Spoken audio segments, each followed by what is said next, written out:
We continue the Gemara. We are in Yoma, Ayin Hey Omid Aleph 75a. The Gemara went from a discussion on the laws of Yom Kippur, specifically the word used in the Torah to describe what we are to do to mark the day of Yom Kippur, which is inui, to inflict pain upon oneself. To understand what that was, we found another verse in the Torah which uses the same word, or the same root word, inui, to inflict pain. And there it was in reference to the fact that God says, I inflicted pain upon you and I starved you before I gave you the manna. And from there we went on to a discussion regarding the manna. As we discussed yesterday, the comment of the imperfection on the manna. Number one, that they had to live day by day.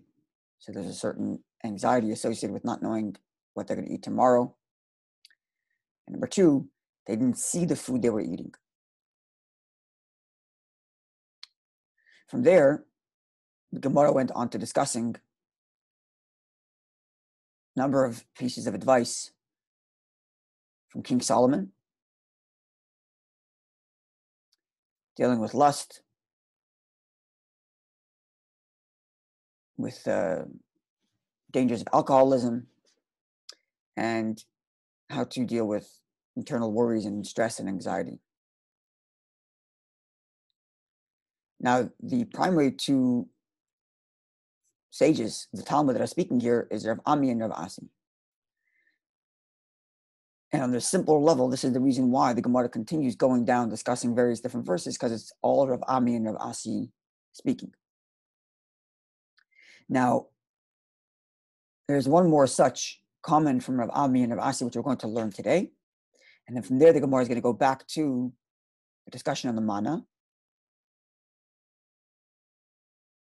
And hopefully we'll try to tether all these different elements to make a theme, a cohesive flow and theme.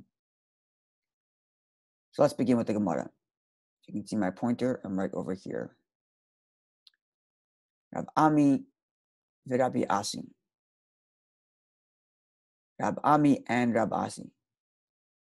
Chad Amar, one said, I'm sorry, I should quote the verse first. They're commenting on a verse, which reads, V'nachash afar lachmai, and the serpent's food is the earth. This is a verse in Isaiah 65:25, and the verse reads, Ze'ev v'tala yiru ke'echad. The wolf and the sheep will live together, pasture together. V'aryeh kabakar yochel teven, and the lion will eat straw like it's fresh, like it's flesh. The nachash afar lachmai, and the serpent, the dust is its bread. Lo yareu v'lo yashchisu, they will not do any harm, they will not destroy. B'chol har kachi, in all of my holy mountain, Amar Hashem, is what God says. This is a verse in Isaiah describing the Messianic era. Okay, so in this verse, they're commenting on these words that the serpent eats the earth. So Rabbi Ami and Rav Asi are discussing this. Chad Amar, one says, Afilu oichel kol madani ha'olam. The serpent is such that even if he were to eat all the pleasantries the world has to offer, Tayyibem, all he eats, all he tastes, is tam afar, is a taste of the earth. One understanding of the experience of the serpent. Of course, this all began when the serpent seduced Chava and then Adam and Eve, to eating from the tree of knowledge, which they were forbidden to eat. And God curses the serpent that it should, lose its height and be on the earth, and that's what it eats. And then the verse in Isaiah is, continuing that, or describing that. And therefore, one understanding of what this means is that whatever this nachash, whatever the serpent decides to eat, it'll always taste like earth. Never get any joy out of what it eats. The other one says, either of Amir or Ravasi, even if it eats all of the pleasantries the world has to offer, his mind is not satisfied until it eats dust, till it eats earth. So on a simple level, we might suggest that the reason why they're saying this is because we know that serpents don't just eat dust, they eat other animals as well. Different snakes eating different types of animals. And this is a simple way of understanding the curse and understanding this experience of eating dust, in that even if they eat all the other things, they still want dust for whatever reason. And the other understanding is no matter what they're eating, it tastes like dust. On a spiritual level, we might say just like this: the nachash, the serpent, is symbolic of the evil inclination, the Yetzer Hara. And it could be as follows: the nature of going down the route of debased behavior, it's such that you become like in a state where a person is so numb, gone so far down the rabbit hole of debauchery, that the person's senses are so numb from the overload of sensory that everything they enjoy is just bland, is nothing. They can't even enjoy the base behavior that they're engaged in because it's so proliferated in their lives. That's, I guess, one version.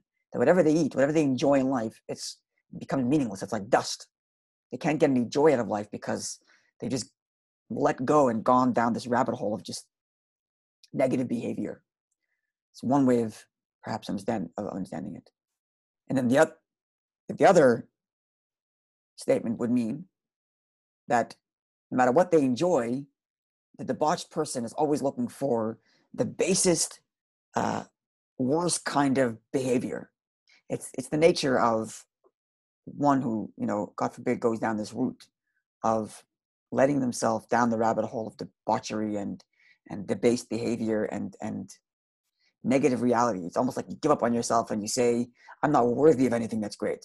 When do I feel good about myself? Oh, when I do that terrible thing and I keep on going lower and lower and lower and looking for the most, keep on looking for that which is even more debased and more debased, to it's almost like a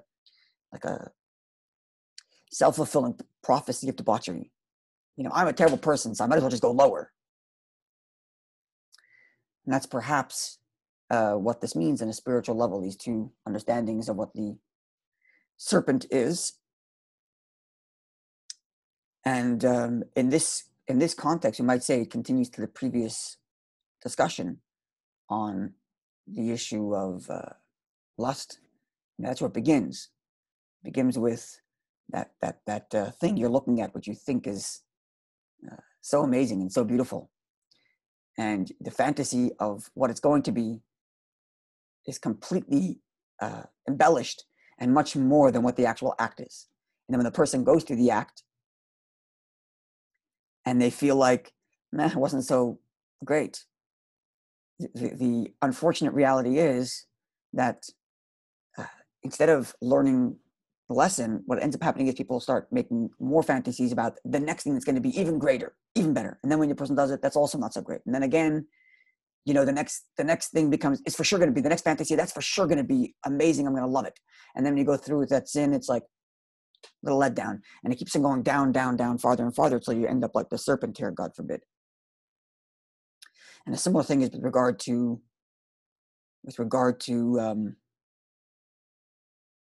wine, alcoholism, and attitude towards intimate relationships and towards other people's property. Mentioned before that King Solomon says that a person who loves alcohol, a person who loves the experience of drunkenness, looks at all women as available to him and all money as his. It's part of the same spiral of negativity.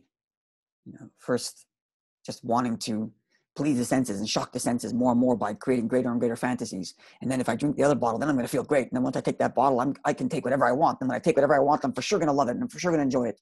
And it never satisfies. Similar to what we're describing here with respect to the serpent's experience and the dust. And likewise, the last item we mentioned yesterday with regard to the anxiety and the importance of dealing with anxiety either by internally learning to think about other things or sharing it with somebody else, or perhaps a combination of the two, this could be seen as the root cause for the beginning of the spiral.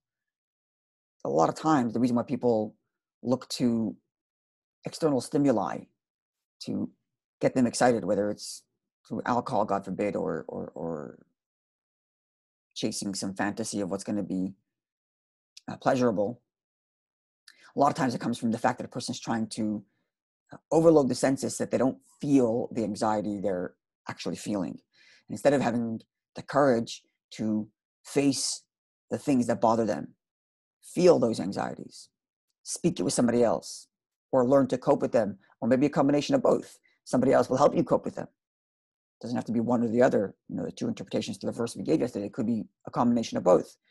But I think that this is the beginning of dealing with all these problems. The first thing is to identify what are the things that are causing me this anxiety and this stress, learning to cope with it either internally or along with somebody else or with a combination of both. And that will stop what could become a spiral of me looking for sensory overload so that I numb the pain or overload myself with pleasure so that I don't feel the anxiety that's lurking inside. And this will all prevent me from, God forbid, becoming like the serpent, that either whatever I taste, it's such an overload of pleasure that I don't even have, that the pleasure is not even pleasurable anymore. It tastes like dust. Or no matter how much pleasure I get, I always want to get something more debased and more debauchery so I can further shock the senses into, getting some sort of thrill in behaving worse and worse and worse as time goes on, God forbid. Now, what does it all have to do with the manna? Perhaps this has to do with the manna, because we mentioned mentioned yesterday, that the underlying issue from which all the imperfections of the manna come, which we mentioned yesterday, is that the manna is free food from heaven. They didn't work for it. Because they didn't work for it, they didn't appreciate it. They didn't appreciate the blessing of it. Ironically, even though God gave it to them on a silver platter, here it is, take the manna, it's free food. That itself was what causes them to not truly appreciate it, because they didn't work for it. And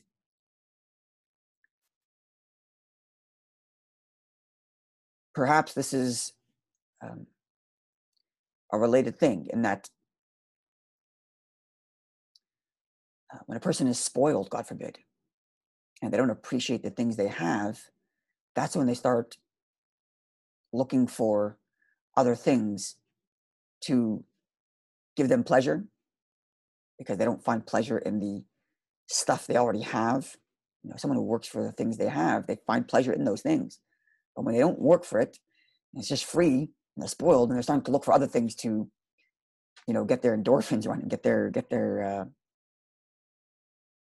adrenaline pumping. And ironically, that's when the anxiety starts.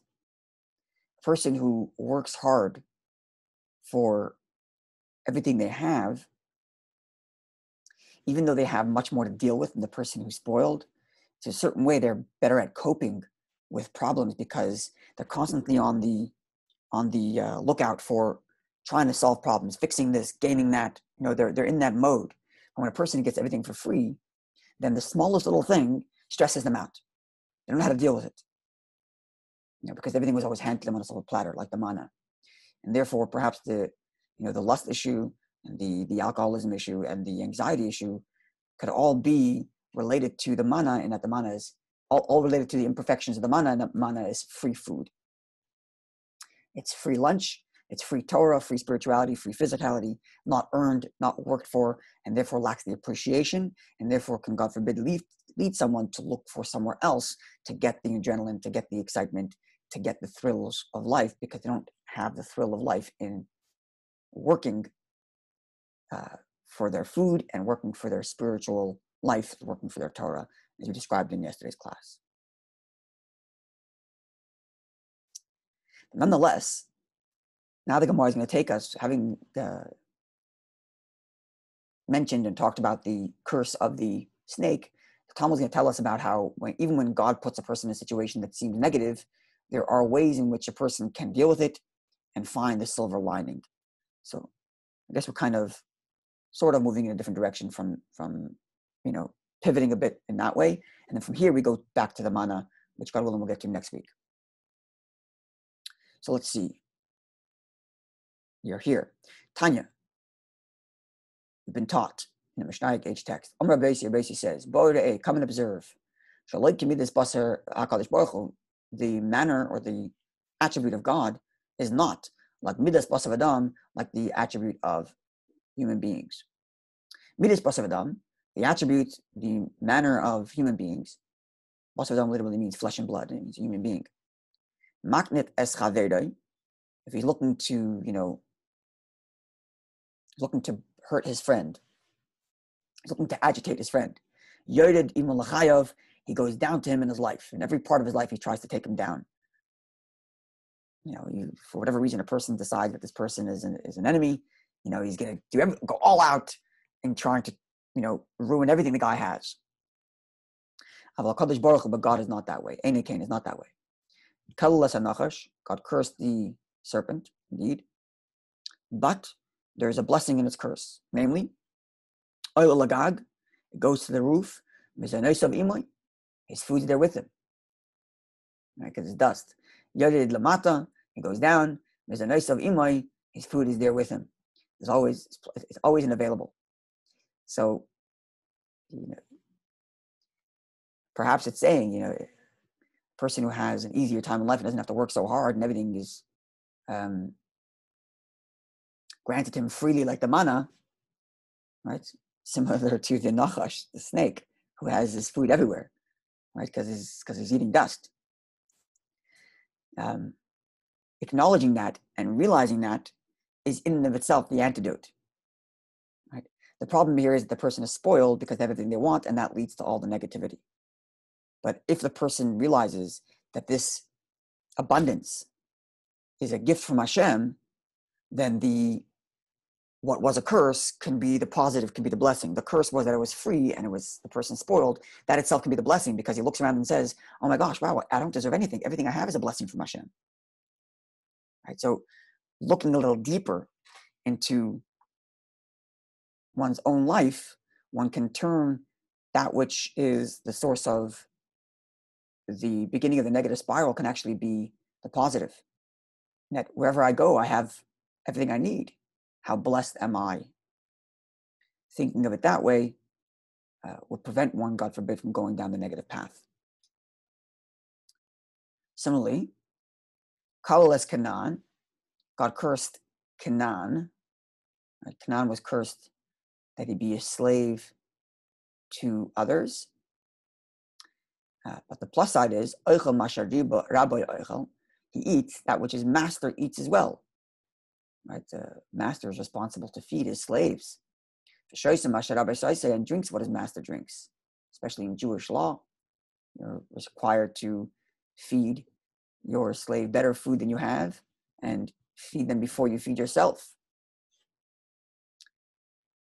As opposed to a free person who has the stresses of, where am I going to get my food? I'm responsible to feed myself. Whereas the slave is not responsible to feed himself. He can trust and live happily knowing that his master is going to worry about that. It's like, being the employee versus being the employer. The employee has the security of knowing that they're going to get a paycheck every month. And the employer has to worry about where that paycheck is going to come from. So again, the curse looked at from the right attitude is the blessing. Instead of taking for granted the fact that I'm given food and drink, and I eat and drink what my master drinks, I should look at it and say, how blessed am I that this is my stat, and my situation, and looking at it from that perspective, again, prevent one from going down the negativity. Likewise, Kalalasa Isha, God cursed the woman. Right? The woman was cursed that she has to, Chava, Eve, was cursed that her labor, she carried, that labor is very intense and very painful. But along with that, everybody runs after. Everybody wants women. So the curse itself, in that she is the source of fertility, is also the blessing. She becomes the prized possession. Right? You know, the curse, as it were, that she is quote unquote trapped, that she has to rear children or raise children. From the other perspective, this is the most important aspect of humanity. The most crucial and vital part of humanity is the woman who successfully rears her children to be upstanding, good individuals. With all the pains that go into that, it's the most vital thing. So everybody wants her. Everybody needs her. She's the focal point of humanity, and that's embedded in the very curse itself. And again, looking at it that way turns the curse into the blessing. Likewise, Kallas Adama, God cursed the earth. And nonetheless, Hakol Nazayin and Hemena, everybody gets fed from the very earth that was cursed. Now from here, God willing, on Monday, we're going to go back to discussing the manna, and we're going to again try to put the glue to convey the flow of what's being discussed here. Yeah, just to conclude, I almost forgot to mention this. The reason why the Gemara is saying all this is because, as we mentioned at the beginning, human beings, when they curse someone, they don't want any silver lining, whereas God does it. He makes the curse in such a way that if you change your attitude about it, it can become a blessing. That in of itself is a lesson. And that in of itself is the antidote to preventing one from going down that path of negativity, by looking at the things around them that are, as it were, causing them to feel a certain way, and think about where and how and what is the blessing embedded in that which seems to me to be negative. And there always is that positivity. As the Gemara says, if God does it, he doesn't do it in such a way that it's only a curse. There's always a possibility for learning how to cope with it, and then turning that curse itself into a blessing, turning that challenge into a way of growth. A wonderful day and a wonderful Shabbos.